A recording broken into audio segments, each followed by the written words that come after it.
finally made it to Blackdown Tablelands, and it's significantly colder. It's 18.5 degrees here. Yesterday 23 down were on the highway. Yeah, so I think we're in for a chilly night tonight. It's been really foggy. I think it's due to the bushfires or something around, but we're just at the, what's this one called? Yedeman Horseshoe Lookout. Yeah, Horseshoe Lookout, which is the first one on your way up. Looks like the sea out there. As you can see, Smoky. it's very hazy out there. Pretty cool. The road up to Horseshoe Lookout is all sealed, and you can do it in a two-wheel drive. You can do the road from Horseshoe Lookout to the campsite in a two-wheel drive. Just takes a little bit longer, and I mean, I wouldn't really necessarily, even if you had a four-wheel drive, you wouldn't be putting it in four-wheel drive to do this road. It's just got a lot of ruts and corrugation. Pretty standard national park road. Yeah, exactly. So as long as you just take it slow, and especially if you're in a longer vehicle like a Sprinter, like a camper van, then I think you should be fine. Here's a nice little setup anyway. We got the biggest campsite, not knowing it was going to be this big. It's actually huge. Comes with a nice little driveway. Yep. And it's got its own fireplace and these nice logs here. Read on Wiki Camps, I think it was, that the currawongs and the kookaburras here are really bad for stealing your food. And we already had a little run-in with a currawong before that was trying to steal Ryan's biscuit. And we just got a little kookaburra up here. There were 3, but he's the last one left. Don't know if you can see him there. Where's the other one? It's pretty cute.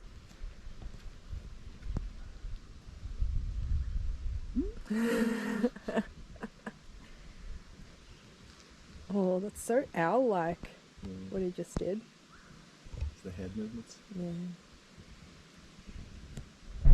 It's now the next day. We did one walk yesterday afternoon. Excuse my voice, I'm a little bit sick at the moment. We had a really lazy morning this morning. Whoa! And at the moment we're attempting the four-wheel drive track. Well, it's not a four-wheel drive track. We're attempting the drive to Rainbow Falls because we really did want to go. The whole park's technically four-wheel drive recommended, but there is a four-wheel drive track specifically for four-wheel drives. We've done it before and it's pretty hairy. This is just the track through the park, but it's very rough. Yeah, as you can see. So Ryan spoke to a nice couple this morning and they said it's pretty much the same as the road in, which, what, hey? Just the same thing, but for another 8 k's. Yeah, just so a little bit longer. So we're giving it a go. Fingers crossed, everything will be fine. Everything in the van is just swaying. You can see our fruit basket just whacking against the wall there. Might have some orange juice by the time we get to the falls. I wouldn't call it soft, but it's really dusty sand, really dry sand, because it's been a while since it's rained here by the looks of it, but also heaps of washouts. So they're really deep cuts in the road. Can't really see it from here with the shadows. I don't know if you could see these craters down here. It's because the walls are so low, like. Yeah. I'll see if I can go down here. Sure, because there's no way we could take the van on this. Yeah. Nope. No chance. So we're gonna walk the rest of the way. Huh? Get down it okay, but not. Yeah, not up. Like, this is the dust we're dealing with. So reversing up here so that we can have a little bit more room to park and allow other people to go past. There's no way we're gonna get the van up those craters.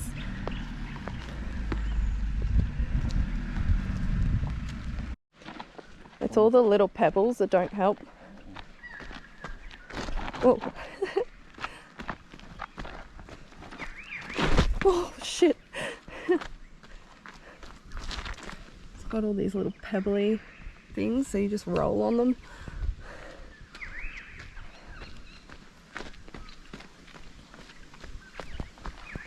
Nah, definitely best not going.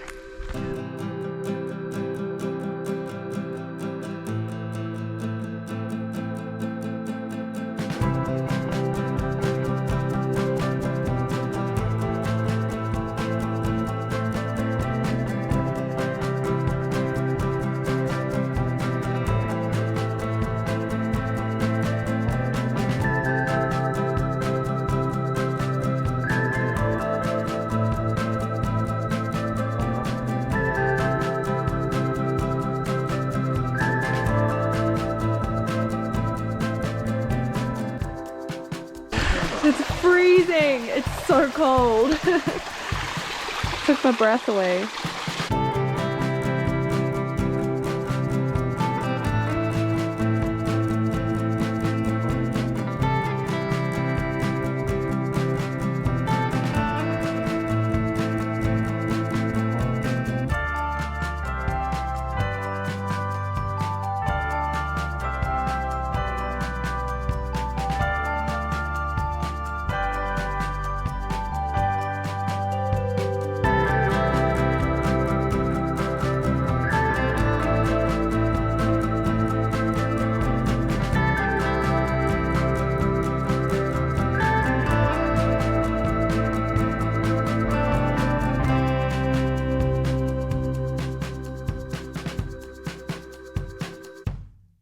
It's a 1.8 kilometer walk out to the lookout.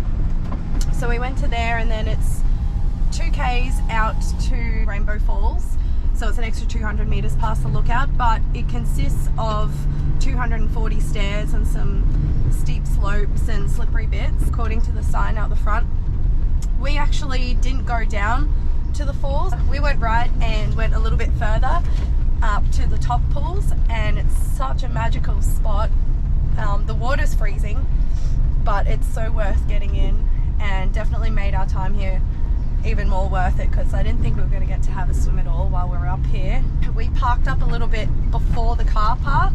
Luckily it wasn't too much of a walk. It was probably like 200 meters, if that, extra to the car park. Not much. Because there's a really bad bit at the end.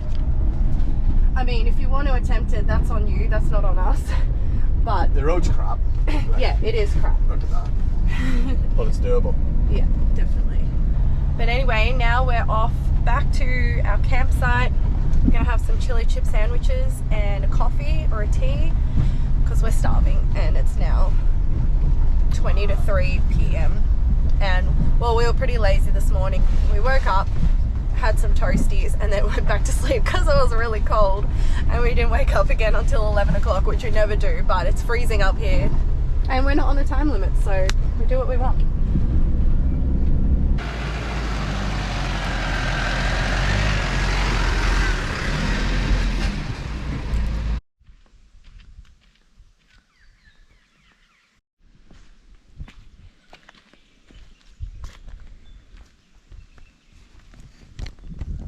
You can hear all the birds here. So many.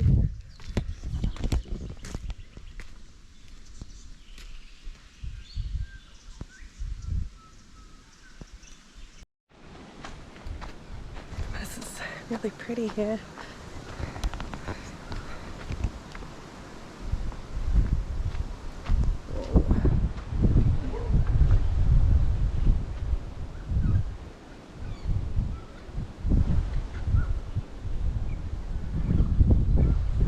So I think of all the walks we've done so far, the Muk Muk one is the prettiest. Because you can access that walk straight from the campsite, it would also be a nice place to swim when the water is flowing, especially if you don't have a four-wheel drive to be able to get to Rainbow Falls. But it's mid-September and it's still so cold and windy up here. I just checked this is the only place you can get signal here, by the way. I just checked the weather thing and it says 17 degrees, feels like 16, but it's really windy, so it's probably much colder. But the view is stunning. Definitely pack a jumper and a beanie. our time at Blackdown Tablelands was super nice. I did all of the walks. None of them are longer than about 4Ks return. And yeah, just a cool thing to do if you have like the day to go, or if you have a few days to spare. Definitely recommend staying at the campsite there. We done 2 nights, and I've done a bit on the 3rd day, and that was perfect. Yeah. And we had a pretty lazy time too, so. Yeah, we had a heap of downtime, so yeah, it was really nice to just get out, and there's no signal there. It's really peaceful. It's just a nice place to get away if you want to go for the weekend even. So I have to say the campgrounds at Blackdown Tablelands are really, really good. The toilets, all the facilities there, actually, all the toilets that we went to are clean. They're stocked with toilet paper. They don't smell. They're on a septic system, not drop toilets, so they don't smell. And all the campsites themselves are actually quite large. We were in the biggest one because I couldn't tell on the map how big they actually were, so I booked the biggest one just so we could fit our 7.5 meter long van in. And so the biggest one there was campsite 10, and it was like way bigger than what we needed. 6 vans in it. Yeah, so that was good. They're all really well spaced apart, so you kind of don't feel like you're camping with a whole heap of other people either. And the wildlife there is pretty cool. Some goannas will come through about the middle of the day and check the place out.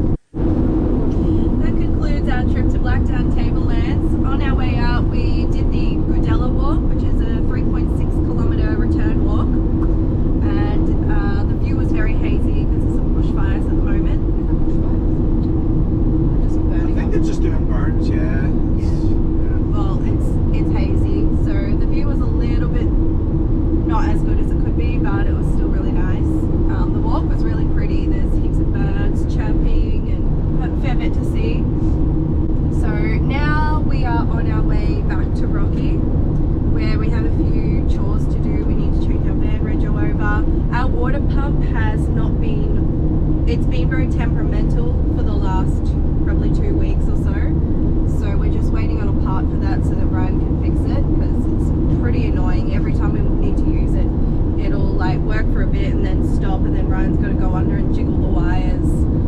So it's a bit of a pain, especially at night time. On our way back to Rocky, we're going to stop at a roadhouse that we stopped at on the way in. So you can actually sleep out the back of the roadhouse. It's just like a big gravel pit. It's just a place where trucks stop, but it has free hot showers. So after our 2 walks this morning, we decided it would be nice to get a hot shower on our way back to Rocky, and then we can just relax, have tomorrow to do all our housekeeping, and then Friday, which is the next day, we're off to Great Keppel Island.